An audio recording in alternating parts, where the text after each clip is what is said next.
Amesema hayo akimwakilisha waziri wa nchi ofisi ya waziri mkuu anayeshughulikia sera, bunge, uratibu na watu wenye ulemavu Profesa Palamagamba Kabudi katika mahafali ya 87 ya chuo cha uchungaji na uinjilisti kinachomilikiwa na kanisa la International Evangelism kilichopo mkoani Arusha.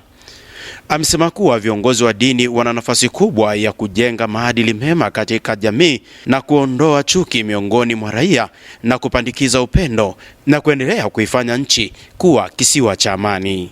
Tutakuwa na taifa lililojengwa kwa sababu kwa kanuni zote na mafundisho ya dini zote duniani zinafundisha kujenga maadili na kujenga nidhamu katika maisha ya kila siku.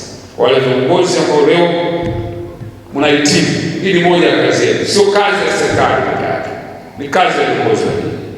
Tangu mlipoanzisha chuo hichi kama mlivyoeleza, nazo taarifa zaidi ya wahitimu 10,000 wamehitimu, zaidi ya makanisa 300 yamepandwa. Hii si kazi ndogo, ni kazi iliyotukuka, inayostahili heshima na kutambuliwa kwa kiwango kikubwa sana. Ni wito wa kutumikia watu, na mimi ninaamini kwa kanuni za kibiblia hakuna jambo linalotokea bahati mbaya. Kila jambo linatokea kwa makusudi ya Mungu. Kila jambo linatokea kwa majira na nyakati. Aidha, amesema viongozi hao wanapaswa kusimamia haki na amani. Vitabu vyetu vyote vya dini vinafundisha juu ya haki, vinasisitiza juu ya amani.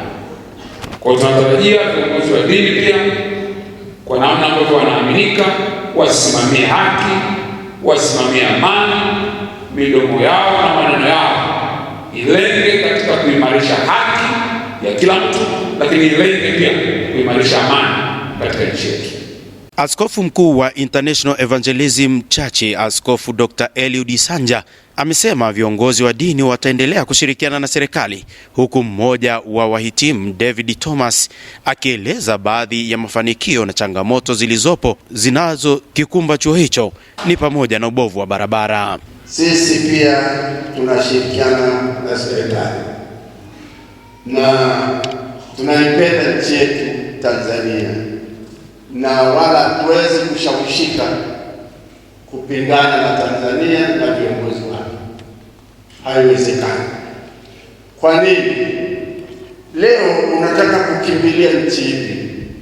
Tanzania ni nchi ya amani, ni nchi ya furaha. Kama yako majaribu, hakuna nchi duniani ambayo haina majaribu. Sasa kama unatamani kuishi hapa nchi ya raha na maziwa na asali, ni Tanzania. Hiyo nakuhakikishia. Changamoto kubwa hapa bado ni barabara kwa kiwango cha lami, ambayo ikirekebishwa ama kutengenezwa itawanufaisha wananchi wa Sakila Katiti, ambapo kuna wafanyabiashara mbalimbali. Mheshimiwa Waziri, changamoto kubwa pia ni katika vituo vya kulelea watoto yatima. Mara nyingi tunakabiliwa na upungufu wa chakula, hasa kutokana na hali ya ukame, na sio kila kitu tunapata toka kwa wafadhili wetu.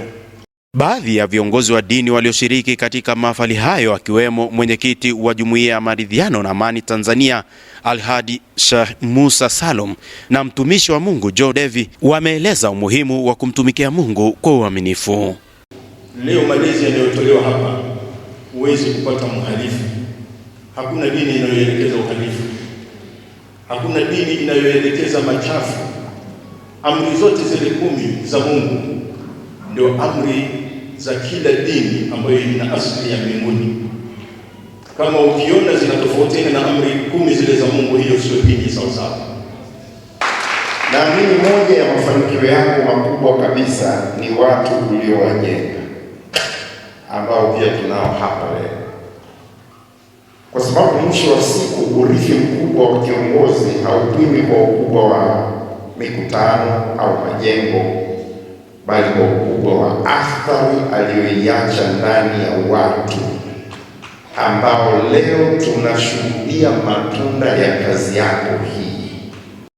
Leo baada ya takriban miaka 37 tangu nikanyage hapa, nimesimama tena hapa na kushuhudia kwa macho yangu jinsi mbegu ile ilivyokuwa na kuwa mti mkubwa wenye matawi yanayotoa kivuli kwa wengi.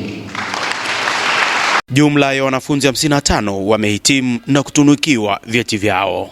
Kutoka katika kanisa hili la International Evangelism, mimi ni Elihuruma Chao.